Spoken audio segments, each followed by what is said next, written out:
I'm remembering better. Um, what if any takeaways did you guys have for the breathing article in the core stabilization? Was there anything that was new to y'all, or like you would explain it differently now from reading it? I think for me, it was more of exhaling on the way up, which is what I say, like after, you break parallel, but I never explain how much you should exhale. Like it How to shouldn't, actually do it. right. I think a huge point. We'll work in reverse since you brought that up. The Valsalva maneuver that he talked about with the breath on the way up. When I tell somebody about this, I do one of two things. If they're very, very novice and they're not quite grasping it, or I'm nervous about them grasping it, I have them take the breath, they perform the squat or the deadlift, and then take the breath again at top. Like I would rather them maintain their core stabilization through the movement, and then when they're in a safe spot, the second article, when it's just gravity pushing down on the spine and there's no shear force, go ahead and get like an extra breath or two there to make sure they're breathing. Because what I don't want is they're coming out of the squat and like you said, they just exhale. And if they just let all that out, all the core tension and core stability drops, right? What would be a good way to explain to like a novice athlete or just someone that doesn't have a ton of experience, it doesn't really realize you have to maintain that core stability? What would be a good way to explain that Valsalva maneuver? It's kind of tricky.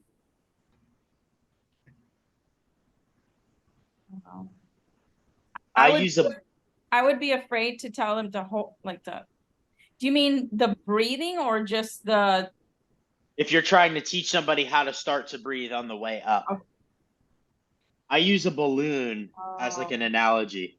So like if you blow a balloon up, right? The balloon gets tension as it rises. And if you poke the balloon's now like stiff and it's got that surface tension, and it's just like our core. It's got surface tension 360 around everywhere like we want when we're trying to stabilize our entire core.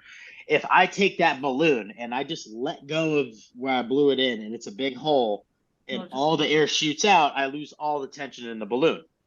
Versus is if I take that like airway of the balloon and I pinch it and I let the air seep out, and we've all either done this as a kid or had a kid do this, where it's like they're letting it seep out and the balloon is whistling because the air is leaving. But if you poke the side of the balloon, even though the air is leaving, that balloon still has tension. So I use that as like a like an analogy or a metaphor for how to let the air out of our body when we're coming up in that squat, or maybe when we're finishing the deadlift. It's the not just an out. Does that make sense? yeah, but like what like if you're coming out of a squat, when do you start doing that? Past Oh, parallel or past this, I don't know. Each person's different. Past the sticky point, I would say. Like some people are gonna have it the roughest in the hole. Some people, like for me, it's like right at parallel, breaking parallels where it gets the hardest. So I'm not gonna start to release anything until I'm like breaking through that. And it's really just you're letting air get out. So when you get to the top, you can take a breath back in a little quicker, and you're just keeping air moving more rather than holding the breath for the entire rep every single time. Does that make sense? Mhm. The balloon metaphor seems to work the best when I try to explain people. Or I'll use like a boxer. Like you guys have watched boxing or MMA and you hear, right? That's because they still need to stay braced, because if they get counterpunched in the gut and they're not braced, game over.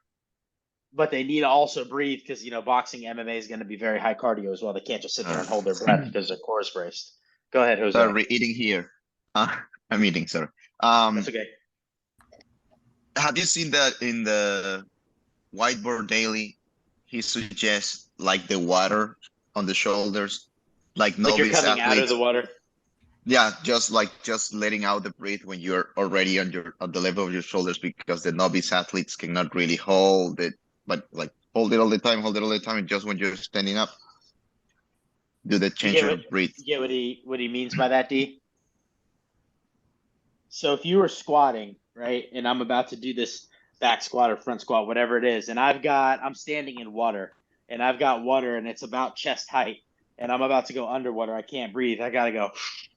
I'm gonna get my breath. I'm underwater, and as I'm coming up, I know I'm about to be able to have air again because I'm gonna be coming out of the water, and now I'm back in the air. Does that make sense? Yeah. That is a good one. I've actually used that before as well. And it helps people understand, gives them something. I think anytime you can give them something to think of, that's breaking it down, like if a 5-year-old could understand, the better they're probably going to do it. I think I brought this up on a call. I had a client that good athlete, moves some good weight, moves well, pretty fit person. One day came up to me and was like, I have no idea what it means to brace my core. And like I kind of chuckled with it because I'm like, okay, like you've been doing a lot of things when you have to. And we started to like break it down and talk about it, and she really had no clue. Like she would take a breath in, which will lead me to like what the next part I want to talk about is she would take the breath in, and you would see her like rib cage expand, and then she would try to brace her belly, and she would suck her stomach in. So then if you poked her in the stomach, which I literally like softly poked her, there was nothing there. And then turns out she was struggling with a lot of overhead stuff because she was really she had no stabilization and the weights were flying everywhere, not because of shoulder stability, because of core stability. So even though when we coach class, it's something that probably every member of the gym has heard us say, like, hey, make sure your core's tight or brace your core. Even though to us it's extremely simple terminology, it may not be to them, and it's still jargon to them. So like when I say brace your core, I may say core, but I'm gonna make sure that they understand, and I'm gonna verbally teach. When I want you guys to breathe in like you're gonna make a fat belly. Like if you're just super relaxed and no one's watching you, and you let your air just go to your belly, how your stomach would expand, breathe in like that. From there, brace like you're going to take a punch, brace like you're going to take a poke. And what you do is expand all those muscles, and then it's like, in the article he had all those arrows going everywhere when it talked to stability in the core. Or some of you guys might have seen, I think Whiteboard Daily has this. They have the soda can, and the soda can has tension and pressure everywhere before it's opened. That's essentially what we're trying to do. You can think of your core as a soda can. You need 360 around. That's the breath into the abdomen, and then brace like we're going to get punched. And now we've got everything tight, not just around, but also in the pelvic floor in the bottom, which also can be a whole thing too. That may have to be a separate adjustment sometimes. Does that make sense as far as like the breath and then the brace goes? Mm. Awesome. Yeah, I like to think Justin. of it as you said 360. Sometimes I'll think it or even cue it as horizontal breathing or lateral breathing. So you're breathing more in the lower region and not letting the breath move so much up and towards like the collarbones, and that tends to trap it more at the lower region. Down. Versus up into like the rib cage and the lungs. And it's kind of crazy to say, and Justin, I feel like you probably experience this a lot teaching yoga. A lot of people like have no clue how to relax and breathe into their like belly. Like everything's a short breath, very tall up here. So it's like breaking down what it actually means to tighten your core, like how I just did with those very simple things. That's how you're going to get everybody in your class to do it. Right? I actually see more people in CrossFit classes breathing properly than I do in my yoga classes. No one in my yoga classes are breathing diaphragmatically. Everything is all upper chest. They're like in a stressed state the whole time. And I look around and super tense. And they're getting ready for a heavy squat. I'm like, oh, look at them. They're actually breathing properly. And I think like it could be one of two things on that. I think maybe just good verbal coaching and statements and like having it simple is going to get people to do it. But then two, what do we learn very early on in CrossFit? How to make things efficient, how to make things as easy as possible, right? We see a kipping pull-up. That's going to be easier than doing a strict pull-up. So I think for some people, inadvertently, they figure out when I get tight, that back squat or whatever feels lighter than when I don't. So I think it's almost like some people learn a little bit of a trial by fire with that versus I would say yoga, you don't have the external loads that may force it upon you at some point in time. Like it's crazy to say, but sometimes the best way to learn, I don't want to say sometimes, the best way to learn is experience something, right? And CrossFit, I think, certainly makes you, especially when you're putting the loads on the core. I think too, Go ahead, Ian. learning to teach how to brace, like we went over the article about the belt, right? So then just go around, just have a belt around, like pass it around class, like obviously if you have time, but just have the person expand into the belt, have it as like a tactile cue, Which so people get the difference. which is a good thing, and you can even like poke. I mean, don't just like go around poking people, obviously, but like you can have them do it. Like sometimes if I'm able to teach like a hollow hold, and I'm able to really take my time with it, or I'm one-on-one with a client, I have them do that to themselves. Like I'm like poke the front, and I'm like hard or soft, and they're like hard. I'm like, okay, poke the sides, hard or soft, and they can start to feel what it feels like to do that really well. If you get into like on the floor, is a good way to like let people feel that. If you get onto the floor and it's like you're gonna build a hollow hold, and they just have their feet flat and they go into that like little tuck and everything expands, they can take a very light kettlebell and put it like on their lower belly. And if that kettlebell expands out, because it gives them like the bell something weighted to like tactile cue against, that can teach them how they need to brace as well, without like putting load on a barbell on their back or a deadlift, whatever it's going to be. Um, same concept as the belt, I would say. And then we've all had that person that just grabs a belt and puts it on as tight as they can, and they've never been taught how to actually brace their core.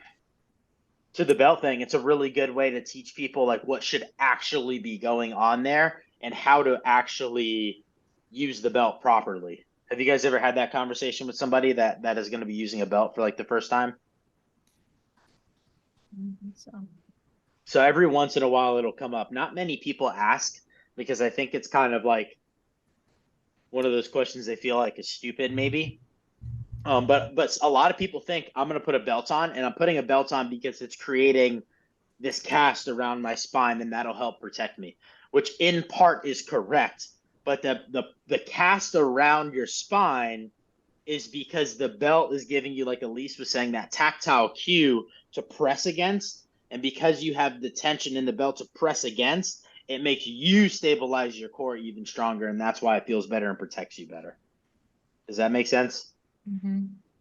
Versus just putting it really tight and like fingers crossed type deal, which it's crazy, but a lot of people actually do.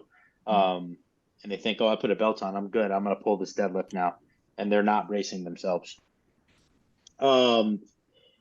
Questions about like the actual brace of the core, the breath into the abdomen, the brace, or like that Valsalva maneuver. Cool. Pretty simple overall, but like don't overlook it. Next one. All right, our spine. So this one kind of goes right with the breathing, the bracing. Different types of force like in the spine. One of them, like they kind of excluded, I just want to touch on it first just because we're not going to do it, is going to be the tension. And the tension was pulling in opposite directions. Like you know, like medieval, they would pull people apart. Like that would be tension. What movements do we see in CrossFit that happens? There's one big one we do all the time. Any kind of pull up. Yeah, kipping pull up, toes to bar, kip swing. That's really the main time that you have force that's going in opposite directions. Have you guys ever done a kip swing and let go of tension in your core and it hurts your back? Just me. You've experienced that, Elise? Yeah, and it's literally a pulling Yeah, I apart. hurt my neck. Your neck, yeah. So that's why when we part of the reason why when we kip swing, you want tension there. You can actually make things not feel great in that. And it's just because you've got momentum generating, right? You've got body weight hanging because gravity's pulling you down. And then as the movement gets more and more intense with its speed, there's more inertia and gravity's pulling you apart even more. Not something we have to focus on a ton.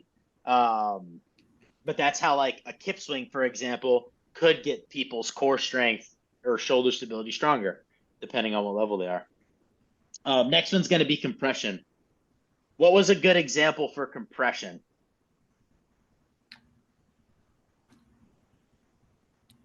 Isn't that when just when you take that breath?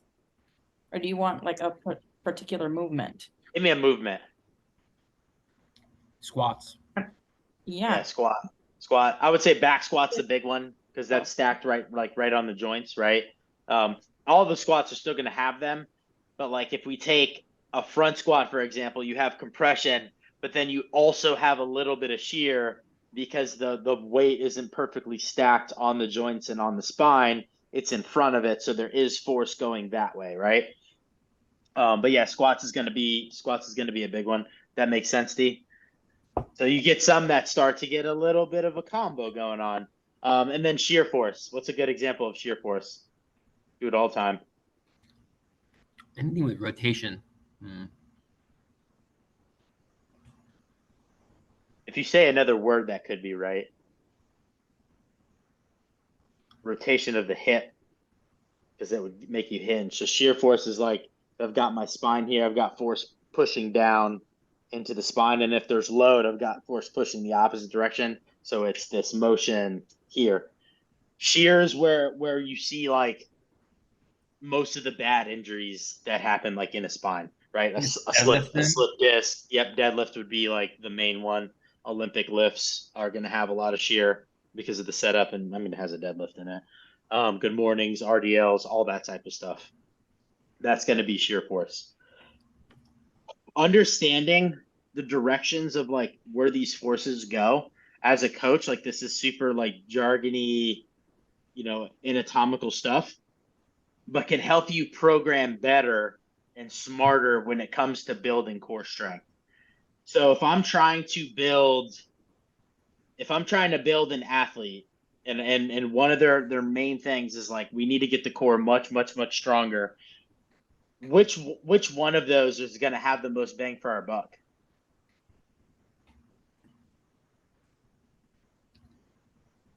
Shear force, right? If you just think of like, if I take movements, and the answer would be yes to all these, that they improve our core, but which one's going to improve our core faster? If we did just a yoke walk, right? It's going to help the core, but it's very compressive force. So it's weight into the spine this way. There's not a ton of shear force going that way. It just clicked for Deanna. There we go. Now we're cooking. Versus if I take a GHD plank hold and I have that person go parallel on a GHD and they just have to hold that position, right? Gonna cook the core very fast. Why? Because gravity's pushing down and it's shear force into it. Now, the more load I add, obviously, the more the core has to do its job. Therefore, it would build faster. What if a member came up to you guys and asked you what's the point in doing core work, and like what's the core's job? How would you guys break it down to them? Because you have to brace your core for everything you do. It's core to extremity. So the core, part of it. Okay. So it's like the core is your base almost. Like, I don't know how to explain it. I guess I would focus more on the stability.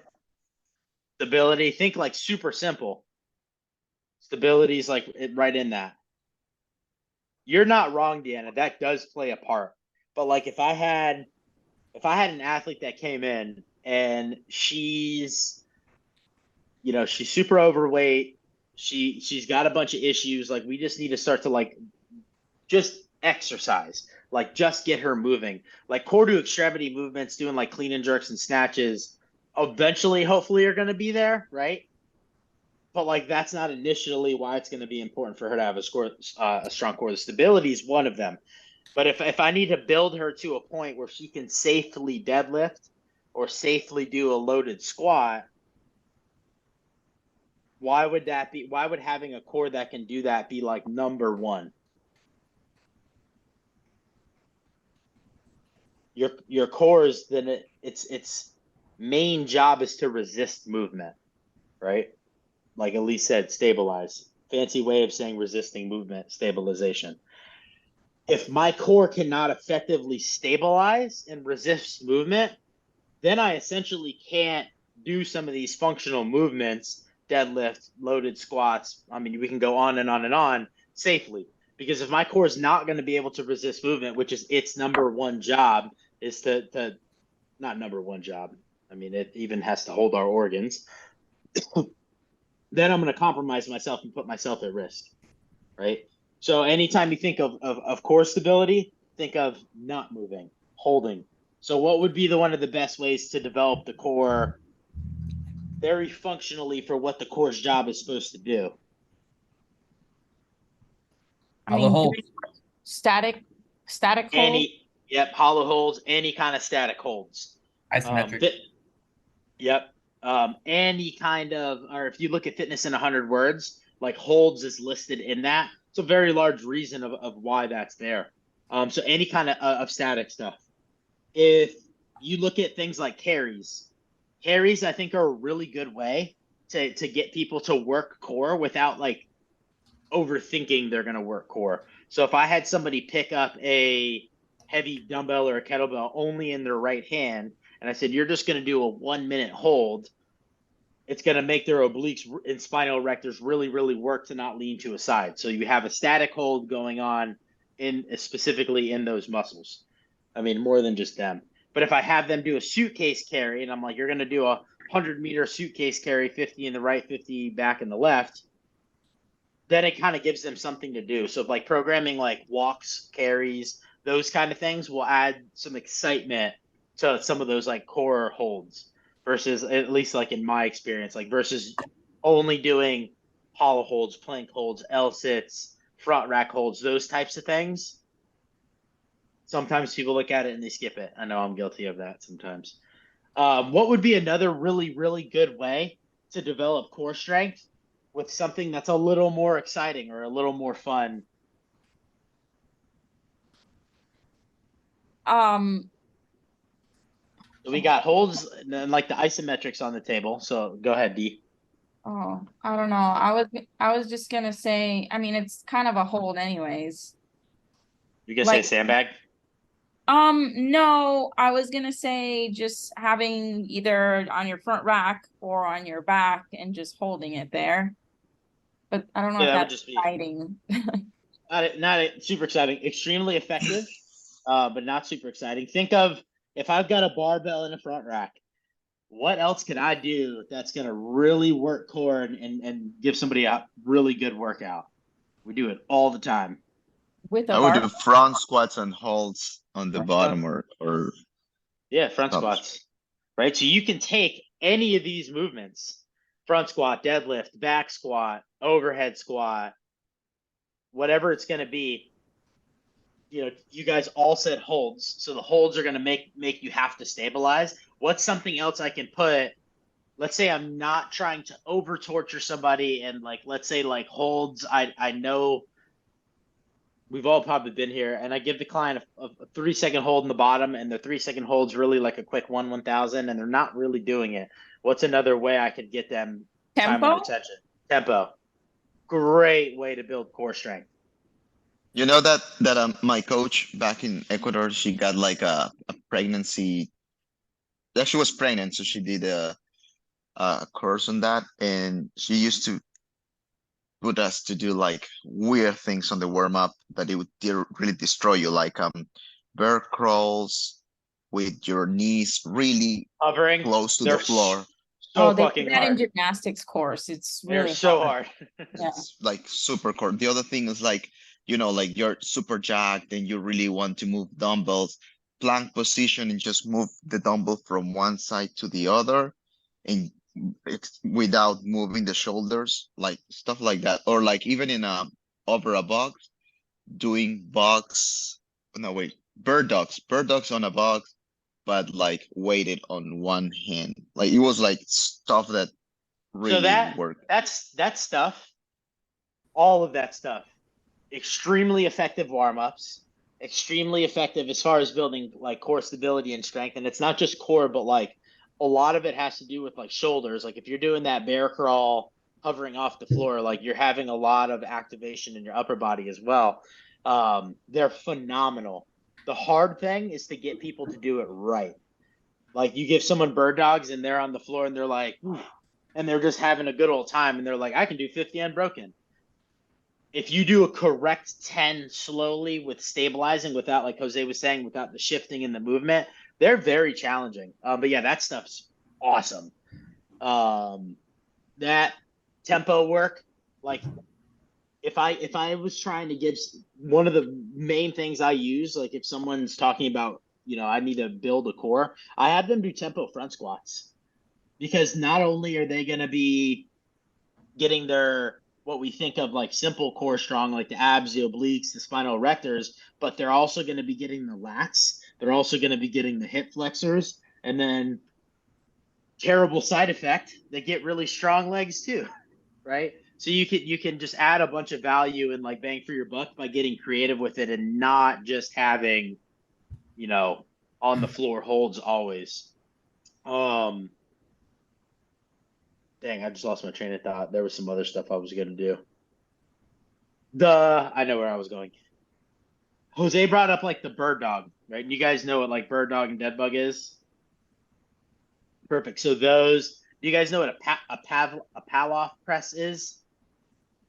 So a Palloff press is like if you take a band, you can do it with like a cable machine too, and you put it on the rig, and the band's coming sideways. You can do it just like Oh, no, you're resisting. You could move if you wanted to, but Pavlov press is Palloff, I think it's pronounced. You want to resist movement. So like really easy starting point is you just have the band. The band's pulling you that way, and you would press out and back without letting it twist. You can make it harder by doing partial squats, full squats. Some people do it in lunges. Like all of those would be really good things to use.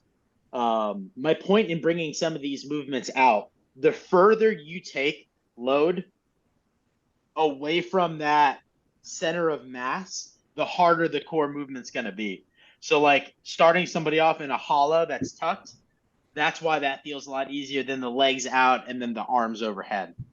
So the further you can pull load away from that and still maintain, the better stimulus, the harder it's going to get for people. That's why the GHD sit-up's so hard, right? Because you're going as far back off of that pad and then all the way back up.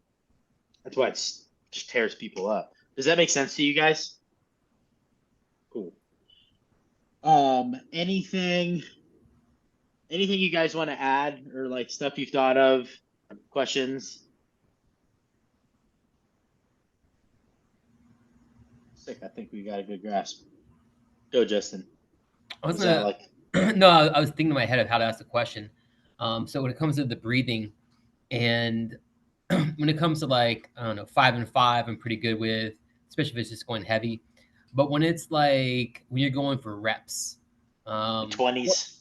yeah, well, even today, like we did wall balls. It was like 52 wall balls or something like that. No, it was 104 wall balls today, and I was breaking them up in sets of 10s.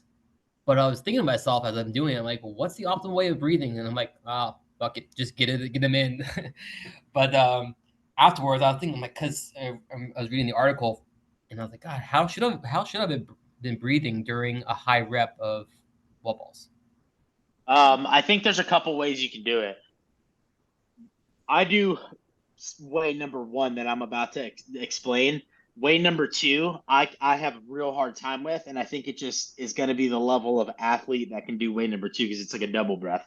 The first way on way number one is I personally get very conscious of when I'm exerting and I'm standing and throwing, big breath out.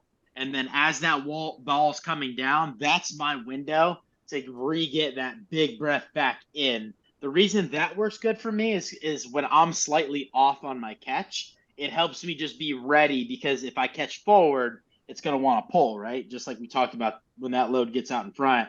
So it's just like I have this squat brace ready before I'm making contact with the ball. And then it's just like the Valsalva maneuver. I'm down in the squat as I'm coming up, breath back out. So every rep has a whole breathing cycle. Okay. Me personally, that's what's worked the best for me.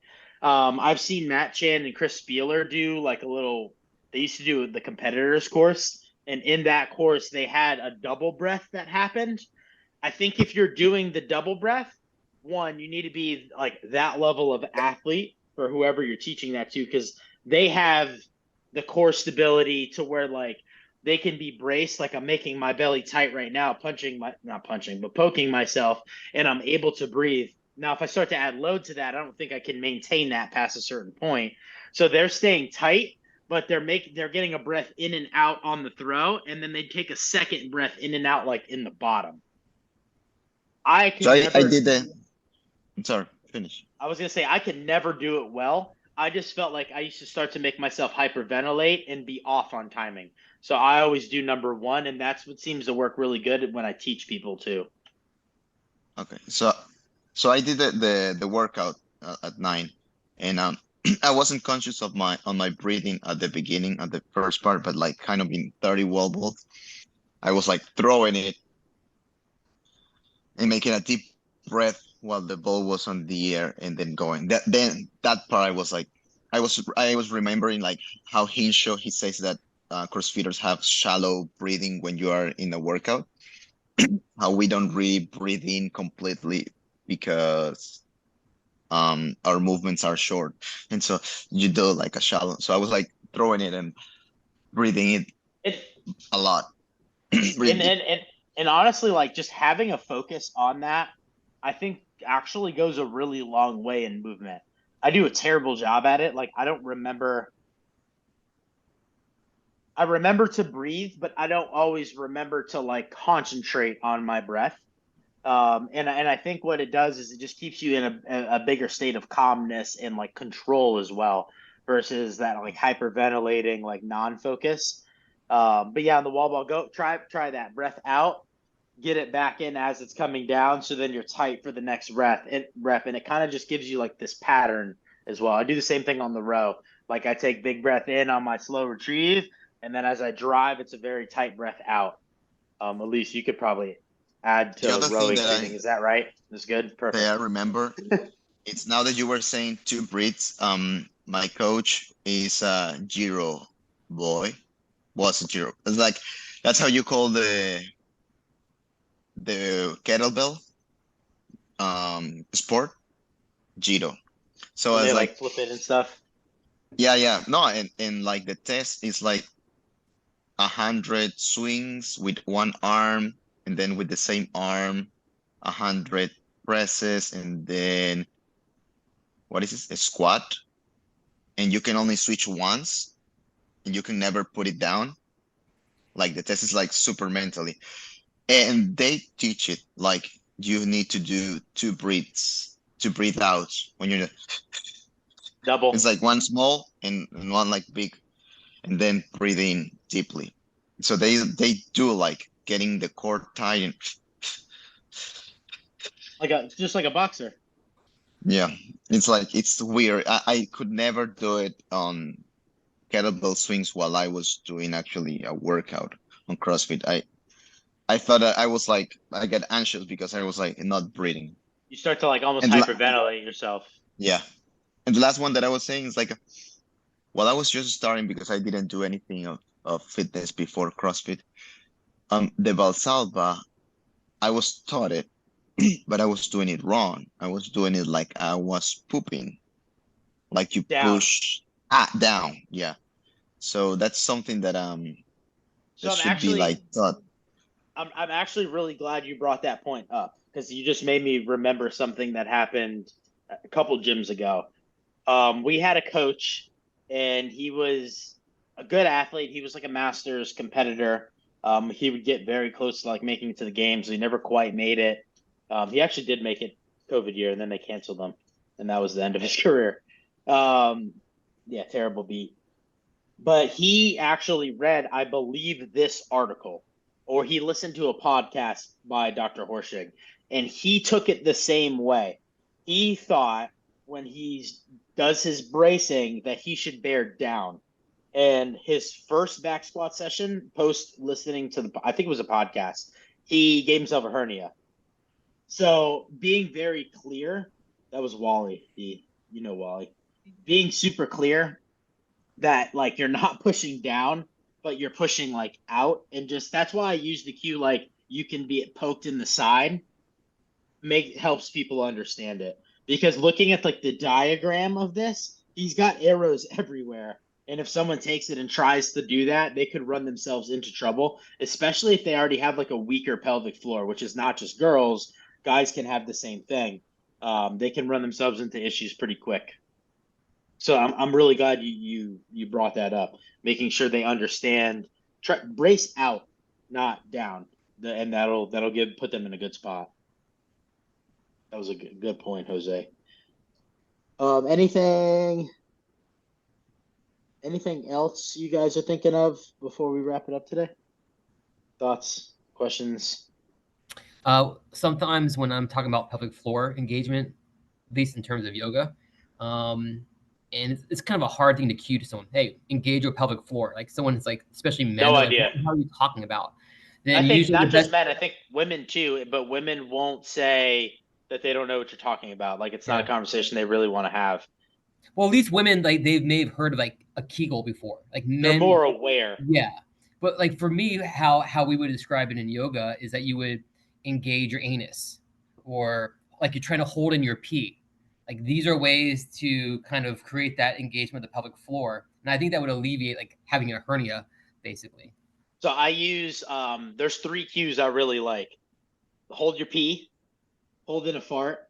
You're holding your pee while holding in a fart, and you're on a date, and then they laugh. Right? Everyone has been in that situation one time, and they understand how to do that. Right? And then the last one, like if they're on the floor, and like let's say they were going to do like a Kegel or like a pelvic tilt or something to engage it, zip up your crotch. So it's like if you're holding in your pee, holding in a fart, and then you're going to go like same thing with like really like a hollow hold, and you zip up your crotch, that whole pelvic kind of like tilts, and that's a pretty good cue too. I've seen a more vulgar cue, but I would not use it man to women. I've seen it women to women that they seem to like it, but it's the same region of zipping up your crotch. So yeah, I think those work really well for getting people to engage down there. And it's I more recently discovered this because there was an OBGYN at my old gym that came to me and was like, can you help with this? But long story short, she had a lot of patients that had pelvic floor issues, a lot of them postpartum. So like typical, like kind of what you would expect. Not all of them postpartum. Some of them never had children, but were having issues. And then she brought up the point to me. She goes, a lot of the women in here are never ever going to tell you, but have issues with this. And there's like some signs that like, not that they have issues, but that it is something that could be worked on. Every time you guys like do like double under, if someone runs to the bathroom, like there's a sign. And it's not just girls, men have issues too. So sneaking in like pelvic floor work post workout or in warm-ups can be as simple as like, you disguise it as a hollow hold. You use some of the cues that I just used, or you just used, Justin, and you can get that like post WOD or like warm up work. And it's not like you're hammering it all the time, but it's a little bit to like trickle in there. But what I'm learning is it's a bigger thing. It's a bigger problem that a lot of people have that's not super spoken about. It's getting a little more popular on Instagram now, but I think being male coaches, it's a hard thing to address. I think female coaches, I think it's a very fast in on a clientele base. There's a shitload of courses now that's on it as well. They're not cheap though. I've looked into them. They're all over $1,000. So just a tool to put in your toolbox if that's something that interests you. All right. I think that was pretty good. Pretty simple today, but important stuff, I would say, nonetheless. Anything you guys want to add before we call it a day? How are you doing with videos for Thursday? I've got 8 on here right now. I've got 8 here. One of them's you cleaning, and then I've got like 2 or 3 in my phone. But feel free to send them, because what I'm doing is, like, when people are sending videos, I'm just uploading it to the computer, and I just have like a whole list of them. Because I realized if I don't do that, I end up missing 1 or 2, and then like if I go through my pictures, I'm like, oh shit, someone sent this and I didn't get it. So I got a good amount, but yeah, send whatever you guys have. I don't care if it's you, members, whoever. And Jose, we got some running ones that we'll do Thursday as well for you. So we are doing Thursday for Thanksgiving? Oh shit, it's Thanksgiving. Yeah. Probably not. I would say this Thursday's a no. I mean, I ain't doing shit, but I don't think anybody else wants to get on a call. Guys, I Well, think I'm like eating at like 1, yeah, I 2 think o'clock, so. depending on where you're from in the world, you're either eating at lunchtime or you are still getting ready and putting your makeup on to go. It could be either one. My white side eats at like 12:31, and my Cuban side eats at like fucking 8 p.m. So it's perfect. You can have 2 of them and make it to both of them. Yeah, we'll say no Thursday. I'll send a reminder to everybody in the group. I totally didn't realize it's Thanksgiving, and we'll you still send videos, and we'll just resume the video call next week. All right. Well, on that note, have a good nice Thanksgiving, guys. I got Have a good Thanks, couple guys. days Happy off. Thanksgiving. Happy See you guys. Thanksgiving, everyone. Bye bye.